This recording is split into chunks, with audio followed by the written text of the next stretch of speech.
Olá pessoal, sejam bem-vindos ao Criminalista em Ação, numa noite atípica de terça-feira, 16 de maio de 2023, chamada CNN Brasil, diz o seguinte: Deltan Dallagnol perde mandato após decisão unânime do TSE. O ex-deputado federal poderá recorrer ao próprio Tribunal Eleitoral e ao STF, mas a medida tem efeito imediato. Este é aquele senhor da turma de Curitiba que dizia o seguinte, que ele tinha que ter autonomia, Ministério Público é autônomo, não segue a Constituição e que essa história de princípios constitucionais existe para advogado que não tem o que fazer. Se o advogado não tem o que fazer, agora ele prova do próprio veneno. Mas talvez isso seja para trabalhar nas notícias da semana e não no Criminalista em Ação. Vamos dar continuidade àquilo que falávamos na semana passada, e eu terminei o Criminalista dizendo exatamente que não existe preclusão de direito material, ou seja, eu apresento o rol de testemunhas quando tiver. Se não as tenho, obviamente, não pode o juiz fechar a porta, porque a testemunha não é da defesa ou da acusação, a testemunha é do processo, e ela está para o convencimento daquele que vai julgar.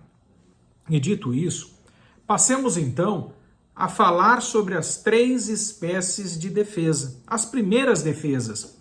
E, por favor, não existe resposta à acusação. Resposta à acusação é o nome genérico que aquele que não tem conhecimento técnico usa para demonstrar que realmente está perdido no processo e não tem noção do que vai fazer. A técnica determina que eu tenho uma defesa prévia nos casos de juizado especial e Estatuto da Criança e do Adolescente. Ela é prévia por quê? Porque antes ouvimos o acusado e depois apresentamos a defesa. A defesa é preliminar quando nós tivermos funcionário público ou drogas. E ela é preliminar porque nesses casos não se recebe a denúncia. O juiz simplesmente manda autuar a denúncia e chama a defesa para que apresente os seus argumentos. Com os argumentos apresentados, ele vai decidir se recebe ou rejeita a denúncia.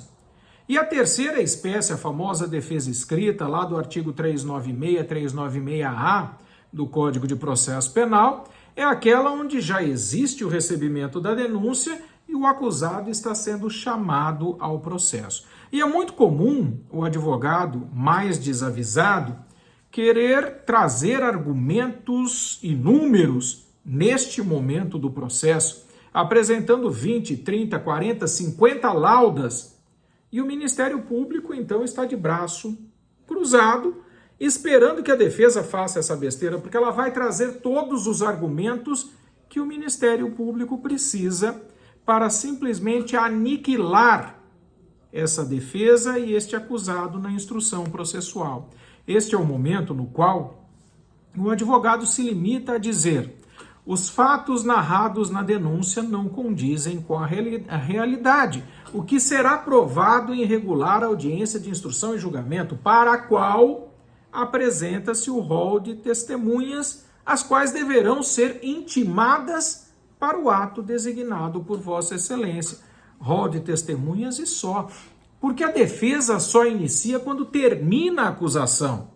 E, portanto, nos processos de maior envergadura, o acusado não fala, ele se reserva o direito constitucional de permanecer calado. Ouvimos, então, as testemunhas arroladas pela acusação e, quando começarem a ser ouvidas as testemunhas arroladas pela defesa, aí sim nós vamos trazer os argumentos capazes de motivar o julgador, o juiz, a pensar de maneira diferente. E claro, eu termino a instrução com o interrogatório do acusado, este é o momento em que ele vai falar. Mas antes disso, não. Eu não posso trazer o ouro para o bandido. E neste caso, o bandido é o Ministério Público. Como eu sempre digo a vocês, a denúncia vem com 200 itens, que no decorrer da instrução serão provados 1 ou 2, talvez, mas a defesa tem então a possibilidade de mostrar uma realidade diferente, principalmente se nós estivéssemos diante do Deltan Dallagnol, que não seguia a Constituição. Criminalista em Ação, espero que tenham gostado, fiquem com o meu mais forte abraço e até o nosso próximo encontro, se Deus quiser.